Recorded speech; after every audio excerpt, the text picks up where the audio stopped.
প্রাণপণ চেষ্টা করছে উপরে ওঠার জন্য এবং ধরে রাখছে যে পূর্বে যেগুলো লোক ধরেছিল তাদের থেকে ধরে রাখার জন্য, কিন্তু সে পারল না। সে কিন্তু ছেড়েই দিল এবং পাটি স্পর্শ করায় সে কিন্তু ডিসকোয়ালিফাই হয়ে গেল এবং সে খেলা থেকে বাদ পড়ে গেল।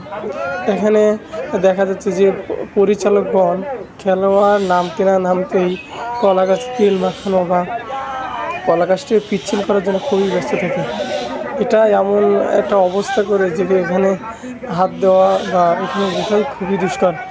কারণ আরেকজন প্লেয়ার চলে আসছে এবং সিঁড়ি তাকেও কিন্তু দেখা যাচ্ছে নির্দেশনা দেওয়া হচ্ছে এবং ওঠার জন্য প্রস্তুত এবং উঠলো।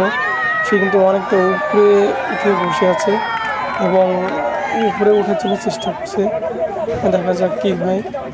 আসলে খেলাটি খুবই মজাদার, কিন্তু শক্তি দিয়ে বল